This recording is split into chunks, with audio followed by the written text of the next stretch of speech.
Hi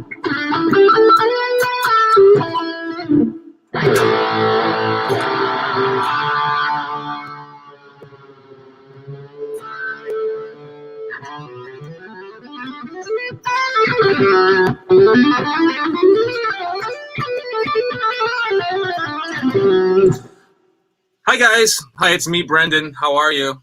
Hi, how do you do? This is how I like to have fun. I like to talk to a camera and talk to myself for a long time. But I'm here today for a couple of reasons. One, to check in on you guys to see how you're doing and all that, and two, to show you this. Oh my God, look at this thing. This is the GhostHorse. This is a guitar that we've been working on for a really long time, and it's finally here today. It's available. It's really pretty. I mean, look at this thing. Look at this. Oh, it looks well. It looks well. It's lit. It's lit in my studio. This is kind of a dream guitar, and this is the third guitar I put out with Epiphone, and we really got to do some cool stuff with this. And by the way, I'm going to be taking your questions about this guitar and whatever else within reason. But I want to walk you through why this guitar is so cool to me. First of all, it's got one of these. It's got a whammy bar on it, and my first guitar had a whammy bar on it. My second guitar had a whammy bar on it, and then I didn't have a whammy bar for years because I just didn't have one. And I really like what it does for playing. What it really does, like,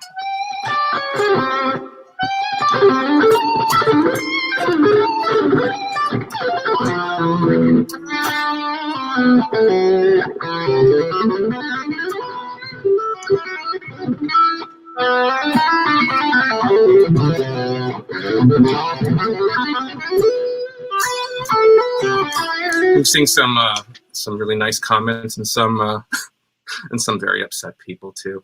What are you gonna do, right? Anyway, so it's got a whammy bar. It's got 24 frets. It's got other things that make it really nice. First of all, it's got this matte finish on the back. Normally, what I do with my other guitars is I take some sandpaper and I void the warranty by kind of smoothing out the back. I don't have to with this one. And we've got this extra beveled neck joint here. What I wanted to do is put 24 frets on this guitar, and I wanted to be able to reach them also. You know, I wanted to be able to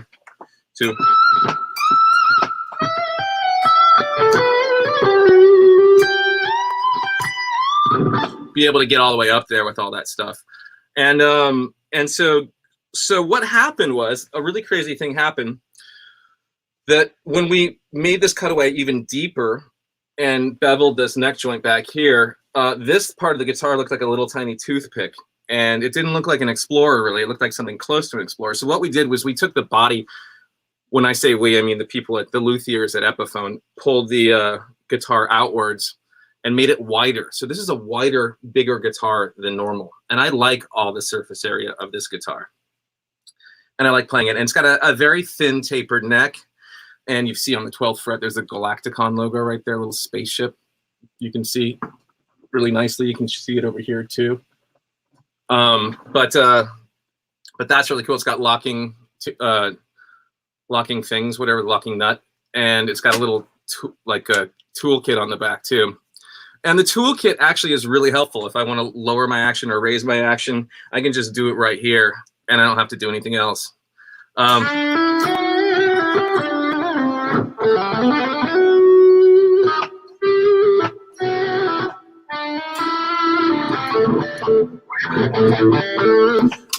What else? So I know that we're gonna have some questions pretty soon, but let's see. What are? That's a cool inlay. Thank you. I think the MSRP for this guitar, which means the manufactured suggestion retail price, is oh, and by the way, my sound in this studio is not conducive for this. I have my monitors over there, and I'm running through a plugin, and so it's really quiet and it's really warm sounding, where it's actually a lot more kind of bright in person. But I actually kind of like playing with the mellow lead tone. let me see. I can bring up more of a clean sound too, so you can hear. Not there. Here.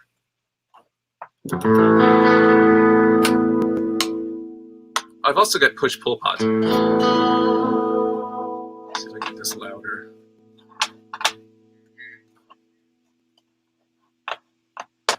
So that's too loud. That's exciting.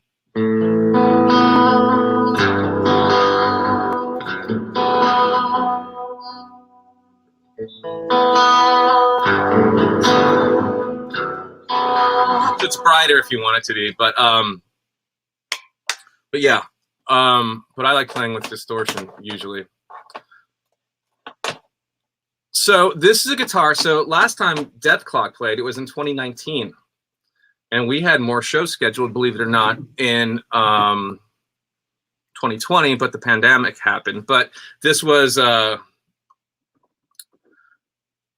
yeah, I did split the pickups on it. So here's another thing: is you can tap the coils on these things. So you've got these little buttons that you can split the coil, and you can get a little bit more kind of chimey brightness out of the pickup, which actually really helps.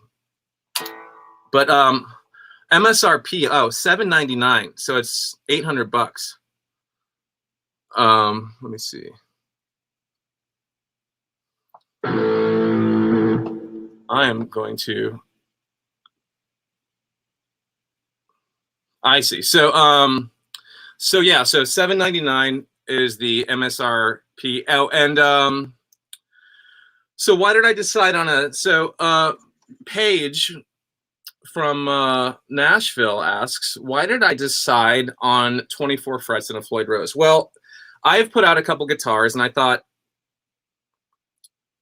and then the other thing is the wood on this guitar. I want to talk about in a second too, because that's kind of part of why I'm interested in this thing too, is that it does have some really good woods, and I can get interesting tones and stuff that I maybe couldn't get out of the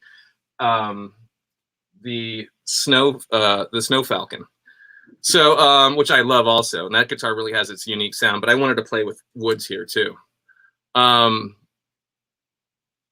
But what I got to do with this was I got to get an ebony fretboard, a maple top, and the really cool thing about guitars, no two of them really look alike. They all look a little bit different, and we've got this kind of almost like pre-storm burst. It looks like a stormy, cloudy sky kind of a thing. And so that was kind of a happy accident. I really wanted something that felt like almost like kind of an echo of the Thunder Horse, but with some really cool extra features. So we added more frets, and we put this whammy bar on there and messed around with the body. So this shape isn't a normal shape. Like I said before, it's a wider shape. So that was one of the reasons we did that. So Jimmy on Instagram asks if there are any signed limited editions available. And I mean, bring your guitar to me, I'll sign it. And that'll be it. I'll void the warranty by signing it, and it'll be worthless. Anyway, what is the fretboard radius? I don't know what the fretboard radius is, but these are jumbo frets, and I do prefer jumbo frets, and these are really nicely tempered. So I really do like that. I like playing with that. And let me see. I have a couple more questions over here. Feel free to keep on asking any questions, whatever. I said I'd be here for 24 hours. Wait, no, that can't be right. That's too much time. I'll be here for the next half hour or so. I don't think this is a limited edition, by the way. I think we're making it for, until as long as you guys want it. But then again, I could be wrong about that. Can I play something? Let me turn this up. So one of the things I got to do was I got to make a little song for an ad. So I did an ad for this video. You can see it on my Instagram page at Brendon Small. And I wanted to kind of put the guitar through its paces and do some cool stuff using the high frets, and then using a lot of different using the whammy bar and stuff like that too. So high frets and whammy bar. And then there's this one thing I did on Galacticon.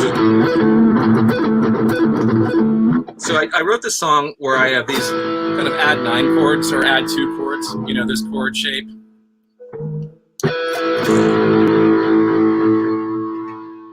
And there's a song in the ad, and I just wanted to, I called it the GhostHorse. So it put me, I wanted an excuse to write a little song and put it in an ad, and you'll hear it. And so I have this little riff that I play. And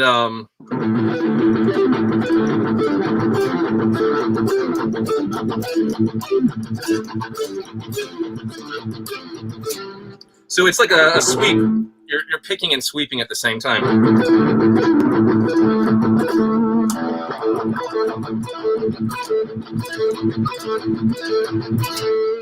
So that's, maybe you can't see on this other one too, but I'll show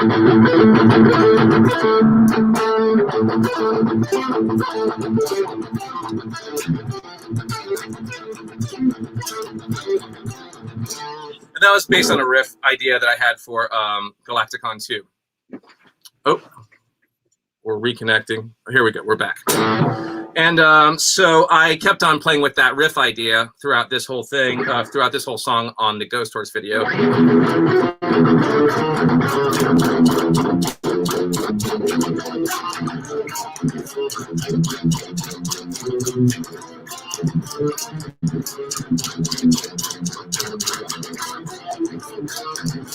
So I'm doing that same kind of a thing here with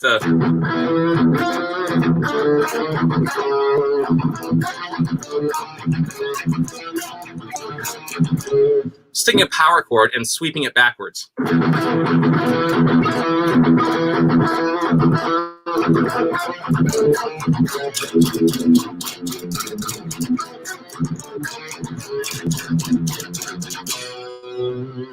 So that's a fun thing that I did. I'll probably do a playthrough of that song at some point. But it's just like trying to play sweeps and rhythm guitar at the same time, just trying to mix it up and keep it alive and keep the rhythm together. So the pickups on this are Burstbucker Pros. You see, I keep putting Burstbucker Pros on these guitars, and the reason I do that is because they really work really well with these woods. And if I wanted to get heavier, I can. Right now, I'm playing on the Neural Audio Pliny plugin, or Pliny, however you say it. But I like his playing, and I really like his plugin from Neural Audio. So I'm playing with that, and it's kind of a mellow sound for like sounds like a Mesa Boogie kind of with a tube screamer in front of it. So Justin on Instagram asks, are there any similarities to the Thunderhorse? Yes. First of all, it's an Explorer. It's an Explorer, and it's very close to it. The only thing that's different about it really is that it has fewer frets. The Thunder has fewer frets, and just a classic fixed bridge. This one is got the whammy bar and the 24 frets, but they both had ebony fretboards, and they both had maple tops and mahogany bodies, and that's why I keep coming back to that guitar. So here's the old, by the way, here's the old Thunderhorse right here. This is the prototype that I play more than anything, and this is on every single Death Clock and Galacticon record, except for the first Death Clock record, because I didn't have this yet. But similar pickups, you know, just similar look. One of them's a little bit more silver, one of them's a little bit more kind of greenish yellow, but both really great guitars. But this one I can express just a little bit more with this crazy thing, so that's why I use that. So Metal Coven on Instagram asks, does a new guitar mean new music is coming? I'm always writing music. I am working on writing stuff all the time. When it gets released is a different story, but I'm working on lots of really cool, fun things right now, of which I can't talk about too many. Adam on Facebook wants to know when this guitar is released. It's released now. You can. Some people got theirs already. Some people already got theirs over the weekend at different stores. So go to your local dealer or go online to your favorite dealer, and they should have them in stock. If not, keep searching to find the one that does have it. So let me see. Oh, that's the other difference. Yeah. So Spangler on Instagram says, I like that it doesn't have a pickguard. You're right, it doesn't have a pickguard. So all the electronics are routed underneath through this thing. And I think that's a really cool and clean look too. By the way, I played this guitar on the last, actually I played the prototype before this on the last Death Clock 2019 show. That was me just kind of experimenting with this and seeing what I needed to do and if we were there yet. And what the truth was that the only part that was tricky about this was getting this neck pickup in the right place, getting it as close to up here as possible so I could get the neck pickup that I use the neck pickup a lot. I use it on I think Squiscar uses the neck pickup a lot, so I use it. And on Galacticon, I use it all the time too. So,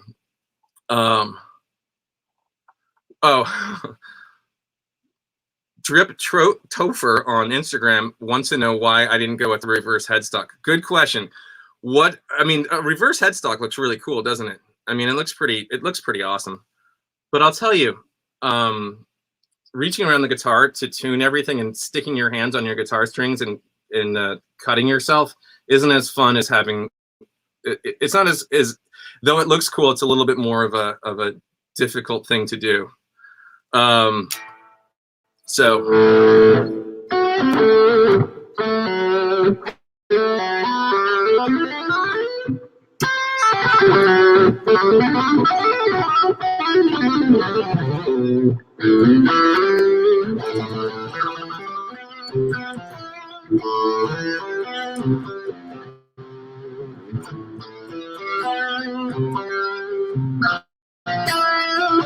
That's part of the GhostHorse song too. I do this tremolo picking part in that too.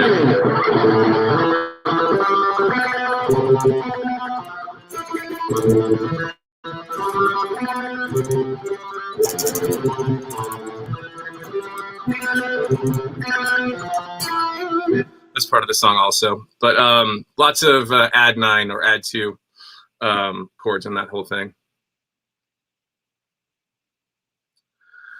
The Baron on Instagram asks this, is international shipping available for this guitar? That's a good question. I would ask the same thing to Epiphone. What do you think? Do you know? Do you know? You tell me. Is this available for international shipping? You think it would be? Oh yeah, somebody says neck dive.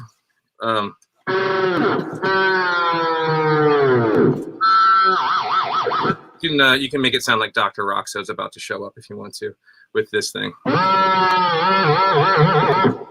And it is a floating Floyd Rose too. That is a good question. So someone's here on Instagram is asking if this is a floating Floyd Rose.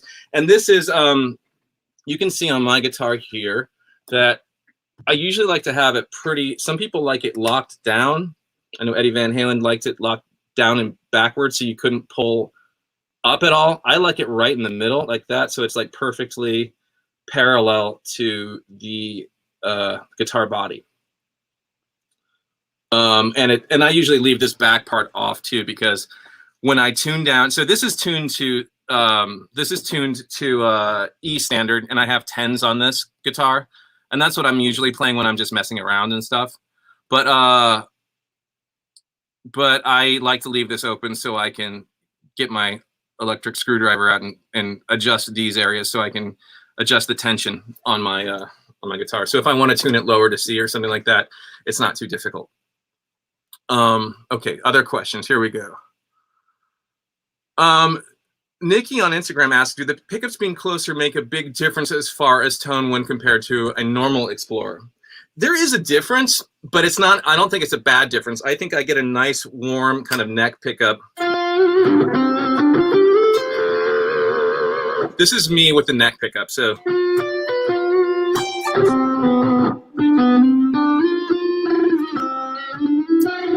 It sounds like, it sounds probably muffled and warm from there, but in my ears, what you can hear is, let me see it.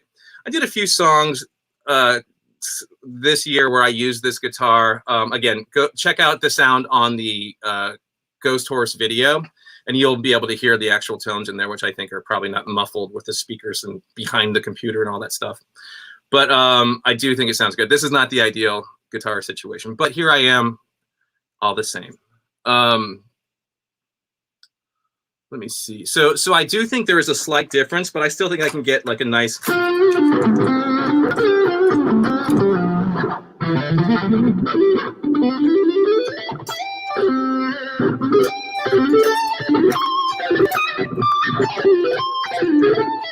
Missing some notes, but you get the idea. Okay, so Funstar is asking me on Instagram. Funstar is asking me, what upcoming projects can you tell us about? So I'll tell you about my year. This past pandemic year has been a lot of work, mostly what I'm doing is not sitting in here and playing with the guitar, it's writing. I do a lot of writing. I've been doing a ton of writing for television. And the weird thing about that is it's developing too. So I've been going out, working on pilots and other things, but here's the thing, I can't really talk about those unless they go to the next stage, but there's some stuff I'm really proud of and some animation stuff that I'm really excited about that, again, I can't really, it's something that it's like kind of a teaser because I can't really talk about any of that stuff. Are there Gene Hoagland projects?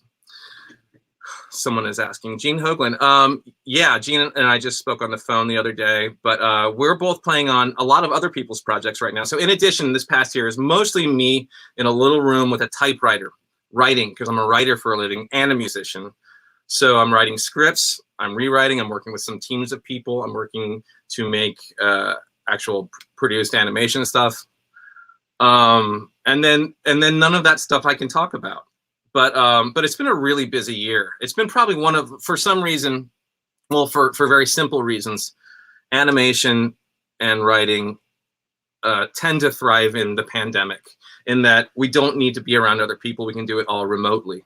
So there's been a lot of that going on. So that's what I've been doing. So those are the projects that I'm telling you, I'm doing a lot of writing. There's a lot of animation, and there is music inside of that world too. And but yeah, Gene and I both played on a really cool record that's going to be coming out at some point. I don't know that it's been announced yet, so I don't think I want to say too much about it, but we show up together here and there. I don't even know if we're on the same song, to be honest. Actually, we must be.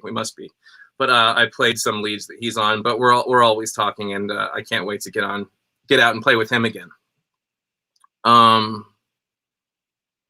Joey on Facebook says he put his order in today. So thank you, Joey. That's really cool. I hope you enjoy it. I think you will. I think you'll really enjoy this guitar. I really like playing this. This has been my pandemic guitar. I've been putting myself, like I said, through getting this guitar ready to where I really like it. But this is guitar. Once I got it to the place where I really liked it on all tonal fronts, I really, this guitar hasn't left my side, and I've got some cool guitars in here that have been ignored. By the way, here's a fun thing. We've got a spaceship, the Galacticon spaceship right there. And then my stupid signature, if you ever wanted that. You can forge my name on checks now. It's really nice.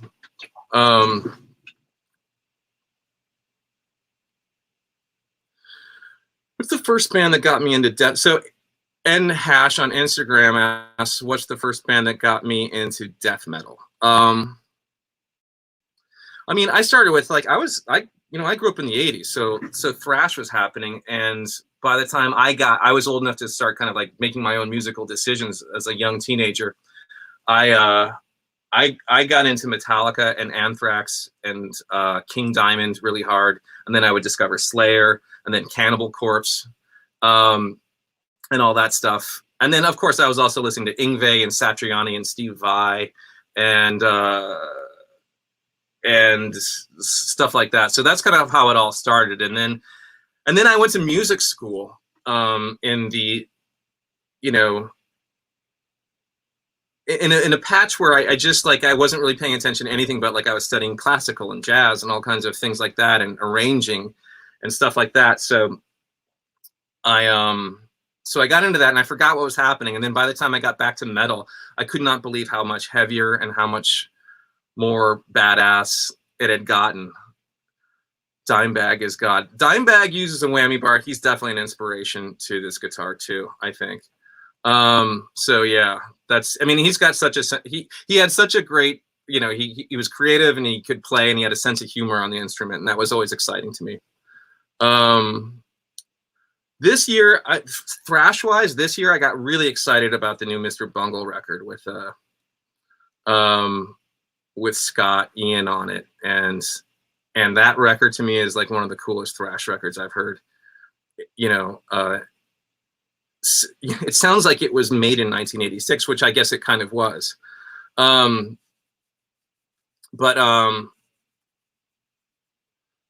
let me see. So let me answer some more of these questions.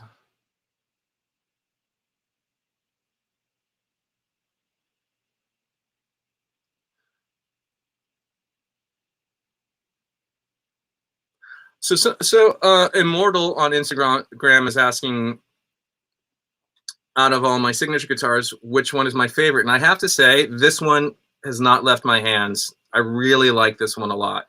And here's the other thing about this is that I wanted to make an affordable boutique guitar, basically. So again, like I said, I wanted to pick out really nice woods. I wanted to be able to treat this like a little bit more of like a bendy, crazy thing than just like kind of, I definitely do a lot of bending on Death Clock and stuff. But I wanted to be able just to have like an extra thing. Like, I really like having notes that you can just,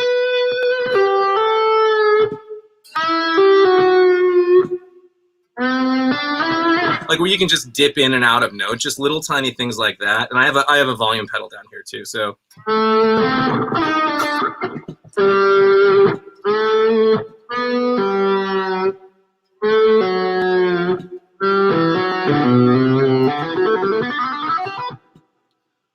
let's see, some more questions.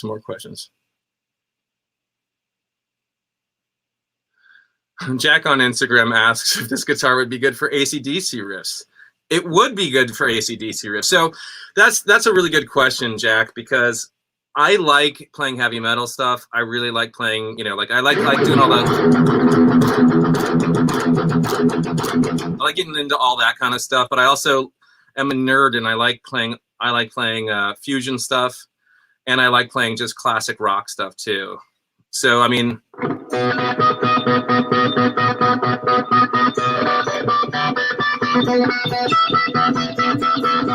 so AC/DC, of course, you can play AC/DC with this guitar. You can play. That's the thing. Guitars, you can play whatever music you want to play on them. It's up to you. The only thing stopping you from playing certain styles of music is I'll tell you what. There you go. There's a little bit of Iron Maiden for you, just a touch. What pedal? So Dallas on Instagram asks me, what pedals do I recommend? And I'll tell you, I love all my guitar amps and stuff. I've got a bunch of Marshalls over here that are kind of my go-to Marshalls. I have a JVM Satriani model. I have a 50-watt JCM 800 right over here. I have got I've collected a lot over the years. In fact, I got that 50-watt JCM 800 I bought with Bill Kelleher from Mastodon when we were on tour together, and he's an amp collector as well. And I have Mesa Boogies. I've got a really cool Dirty Shirley here, Friedman, that I really like a lot.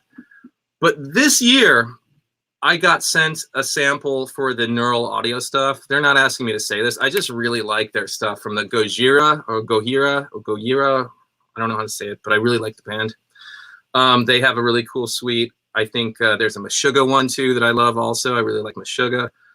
I could never play any of that stuff. I really like their suites are insane. I actually used one. I was doing a recording for a TV show this morning, so I just got asked to do like a quick little kind of Ennio Morricone kind of a vibe, and I used this exact guitar and I dialed in on the Corey Wong archetype Corey Wong one, and got some really great Fendery kind of chimey cleans and stuff like that. So I can't believe how good that stuff has happened. I also really love the Line 6 stuff too.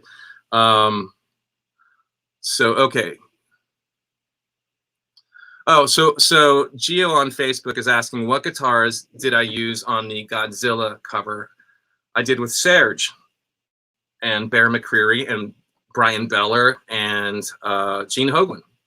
So so there's a song called Godzilla by the band Blue Oyster Cult, and we got to do a cover of it for the movie Godzilla King of Monsters. So if you listen to the end credits, you hear me playing guitar.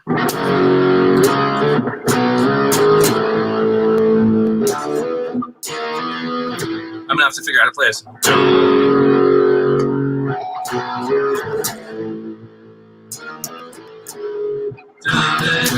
That's it.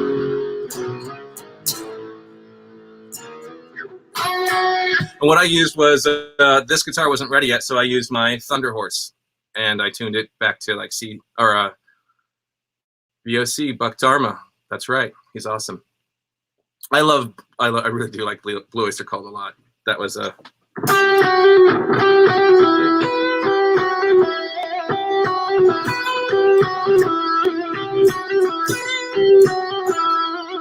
That was every guitar. So anybody asking me if a guitar can gent, the answer is yes. I just don't know how to play gent. I'm trying. Trust me. I'm trying to figure it out on my own time. But yeah, that was burning for you.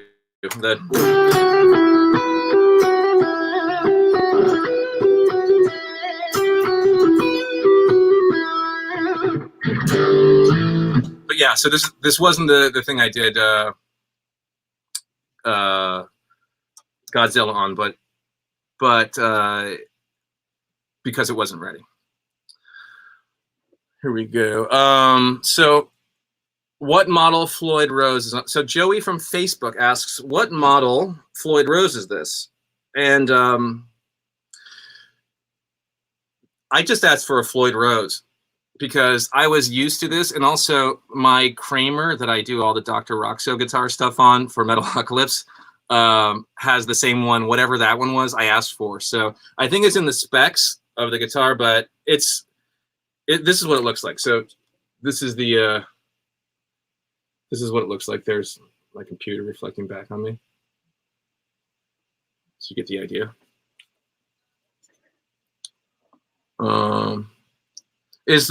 Okay, so Zencree on Facebook asks if the GhostHorse song is out yet, and not yet, but it will be soon. So I'll let you guys know. Check out. Someone's asking if I did the Nathan Explosion voice. Yeah, that turns out that was me. But no, I'll let you guys know when that song is ready. So the main difference is somebody else was asking. They went by very quickly, but the main difference is this guitar is wider than a normal Explorer, and this cuts lower than a normal Explorer. No other guitar looks like this. This is something that I asked for specifically. I mean, they look like this. It retains its kind of look, but it's got kind of a heavier waist because we needed to pull the wood out, on either side so we could have a little bit more balance. And also retain the look of the Explorer, which I like so much.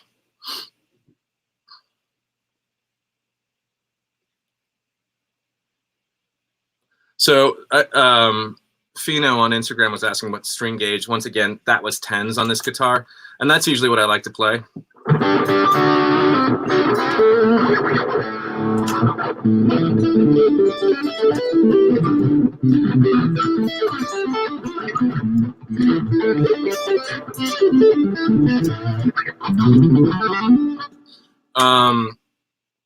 That was another ninth thing,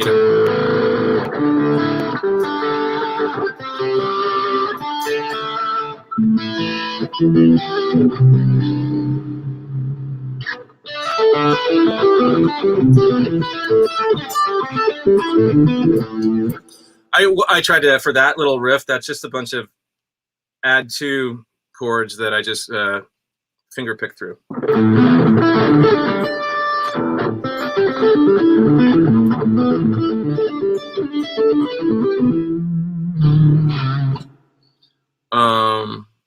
Let's see, a couple more questions. Oh, back to Dallas on Instagram. What pedal do I recommend? Right now, I'm recommending anybody that I talk to, I blab about the Neural DSP stuff. I really do think it's great. And I want to get one of those quad Cortexes at some point. I can do this. There you go. There's the sound I was looking for. And I use Dunlop stuff all the time too. As far as pedals, I have a drawer full of really cool Dunlop stuff. I've got a drawer full of pedals right over here. I'll show you a really cool pedal. Oh, I like this pedal too. I have used this on Galacticon. I used the Andy Timmons app pedal by JHS. That's a really cool pedal that I like a lot. It's really warm sounding. I used, on the first Galacticon, I also used, like, obviously I like Andy Timmons, but the BB preamp is something else I got that was really great too. So you hear this on a song called, what is it called? Prophecy of the Laser Witch. So I do all these tapping harmonics that you've heard me do before, maybe.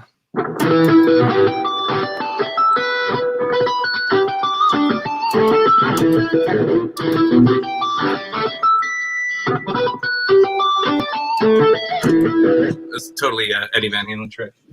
So that, oh, I have this. It's a Steve Vai pedal. It's really cool. I have a really cool pedal here too that may be over in my other pedal section. I also have, I really like this pedal too. I use this on lots of recordings. This is an Ibanez Tube Screamer, but it's modded. It's a TS9, but it's by Keeley. And it's the Baked mod is what it's called. And it really sounds great on any kind of clean tone. And you can just like, it really compresses your sounds. You can do lots of cool legato stuff. I'll show you one other pedal since I got this stuff and I'm doing show and tell anyway, but this is a really cool pedal. You can hear this on Galacticon too. This is called what is this called? It's called the Slicer. You can take your guitar and pan it left, hard, right, stereo out, and you can get some really cool sounds that make your track sound really exciting and fun. You can hear that on the title track of the record.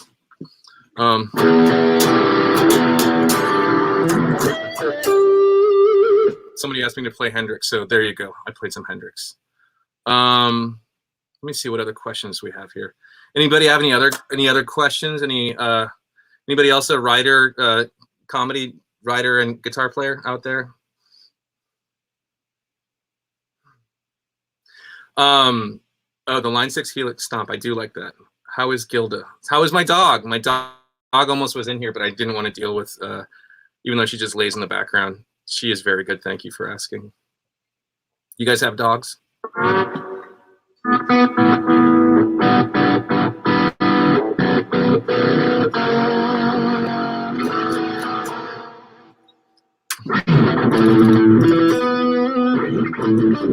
Oh, I did this.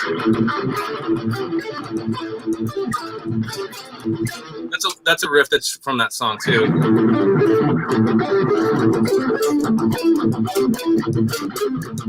It's really hard to do, and I can hardly play it, but it's a.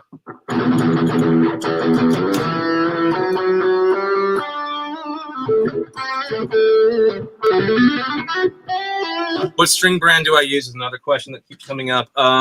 Dunlop. Dunlop has this. Here, let me see if I can dig into some more stuff over here. But I have, in this other drawer, I have a bunch of Dunlop strings, and I'll show you what my Dunlop strings look like if I can find them. So Dunlop sent me a box of these strings, and this is for this is what I usually play with when I'm playing lower tuned. And it says it's a custom Dunlop set, so you can see it's 13 to 56. You can see that over here too. And the G string is wound, and so you got to do a lot of bending downwards, you know. So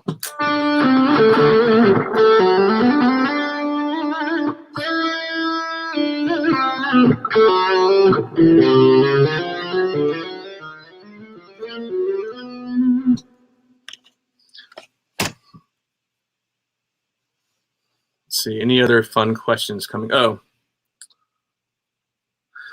Clowning Around Animation on Instagram asks, how long does it take to develop a guitar? Well, I usually, I'm pretty specific when I want something. So I usually ask for something. I usually get like colors and pictures and stuff and kind of put it together. And then then the luthier does all the hard work. The luthier is a guitar builder. And then I sit around and then they send me guitars and then I go, this is really cool. What can we, is it possible to do this? Is it possible? Does it ruin everything if I do one thing or another thing? How much closer can we get this pickup back to here so I can get like a nice, a nice bite. Again, what you guys are hearing is a mushy sound to me. It sounds really good, but I'll ask for those kinds of things, and then usually it's just a conversation. Like it's like making anything. Like putting a guitar together is like putting a TV show together, or like playing guitar. You have ideas and you want to explore them, and you have to communicate and use words and everything. Stuff like that.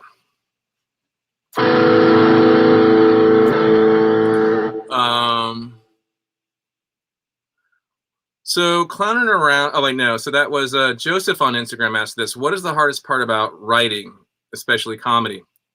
It's a good question. The question is like, well, the hardest thing about writing, developing new shows is really difficult. Sorry, we're reconnecting. Developing new TV shows is really difficult because you start with nothing. Like Metalocalypse wasn't a show, and then it was. You have to figure out these characters, how they talk, what the tone of the show is, what it looks like, what it feels like from moment to moment, what it sounds like. Is there music? Isn't there? If there is music, I developed a show this year where it wasn't that kind of music, but it's very music heavy.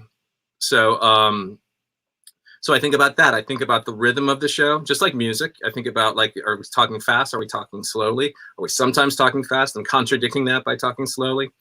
There's a lot of little balls in the air, and then also just like storytelling.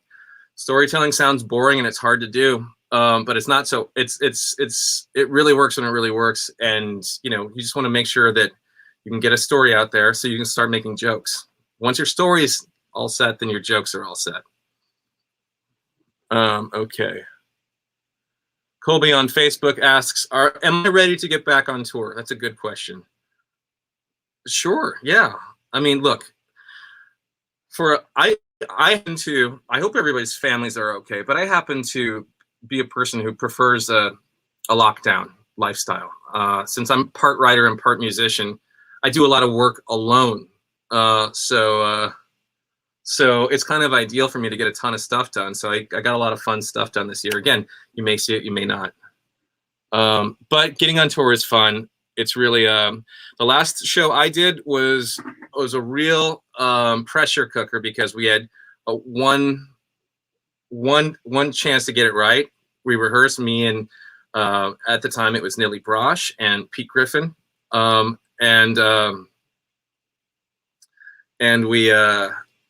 we really had a lot of fun playing that one-off show. But there's a lot of working getting it to that place. And usually what you want to do is do the show a lot, and then you start doing it like cutting butter with a hot knife. Your first show is usually a little precarious, though, I'll tell you. I have time for a couple more questions. Will on YouTube asks, are Burstbuckers my go-to pickup? And the answer is yes. They really are the most kind of, they have the bite that Gibson has, plus they have transparency. They don't color the guitar too much in one way. Sometimes guitars can get really nasally. Sometimes they can stay open. I like the open sound because I think a guitar like this should be able to play Steely Dan or Cannibal Corpse. You should be able to play whatever you want on any instrument. And this guitar kind of gives you all the woods where you can get away with it all. And let your amp do all the heavy lifting as far as all the distortion goes. You can get as much.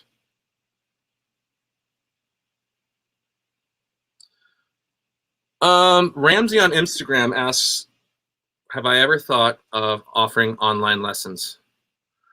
Sure. I don't know. Maybe. Right? I don't know. Maybe I would. Maybe so. Maybe no. I don't know. Someone just wrote Metallica. Yes, they're great. They're a really great band. They're one of the best bands ever. I agree. A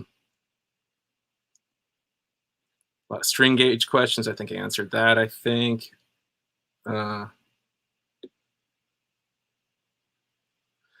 Sassy Cat on YouTube writes, what's harder to write, comedy or music? Writing bad comedy and writing bad music are both very easy. Writing good comedy or good music are very difficult. You know, ultimately, if you're going to put out a record, what is don't you want to put music on that's your favorite version of songs? Like you're just if you're writing music, take the time, write too many songs. So somebody keeps asking me.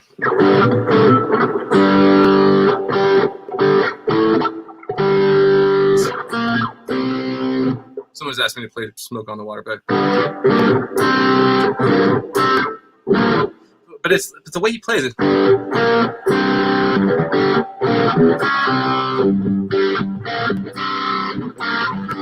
He keeps the G in there on the bottom, right?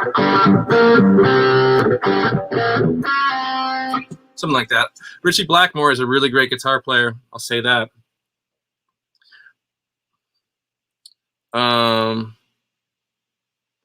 Blurple Studios on Instagram asks, what song am I most proud of?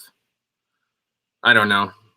I don't know. I don't really think about them that often, to be honest.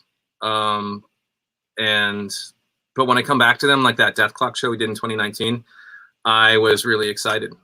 I was really excited to be playing it. I thought some of this music's not so bad, actually.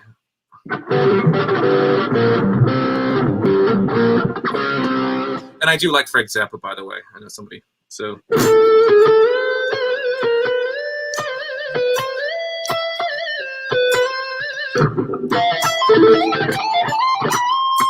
Something like that.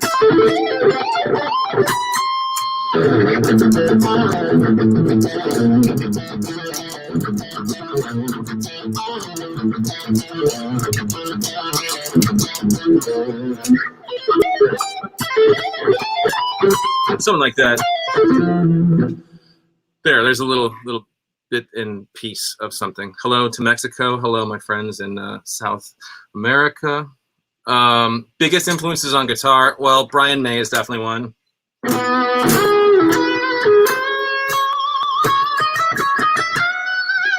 I think he's really great. Who else? Man, everybody from like John Petrucci to Jeff Beck to Satriani to Steve Vai to all the modern guys. I really like Tosin. I really like Pliny. I like Nick Johnson. I think is really great.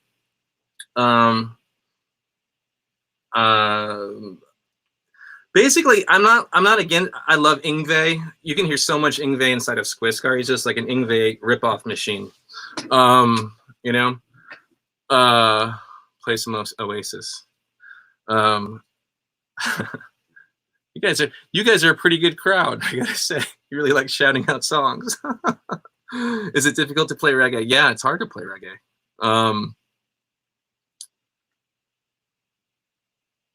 Them, please. I want to hear them sing. Okay. All right. Well, let me. I think it's time for me to go. I've got another interview right after this, but it's really nice hanging out with you guys. I like that I got to spend some time with you. Plug one of these things in and play it if you can. If you can get to a store and play one. Otherwise, these are really great guitars. Every single one of them that I've picked out has played and sounded fantastic. Again, I really like the way this neck feels. It's really fast if you want it to be. I feel like I can reach stuff very easily. I can get all the way up there with my pinky. These pickups are great. I like where we settled with the neck pickup a great deal. I really do like this. And once I get it in tune, it just stays there. And check out the little commercial that we did with Brian Weeder, who helped me on the Galacticon video and did some really cool stuff with me. But that's available. It was really fun making that. Check out the song. I'll put it out for outside of that soon. And do check out this guitar. It's really cool. Look at this thing. It's not bad. It's really not bad. It's really no slouch, I'll tell you that. And each one of them looks slightly different. Every time I see someone send me a picture of a new one, it looks really cool. Okay, guys. Well, thank you so much. Thanks for checking in. Hello from the Netherlands. I like the Netherlands. I like visiting there. I'd like to be able to visit there again. Take care of yourselves. Take care of your brothers and sisters and your parents and stuff. And be nice to each other. And And I'll talk to you guys soon. And thanks to Epiphone and all the folks that made this happen. And I'll see you next time soon, hopefully. All right, good rock talk, guys. I'll talk to you later.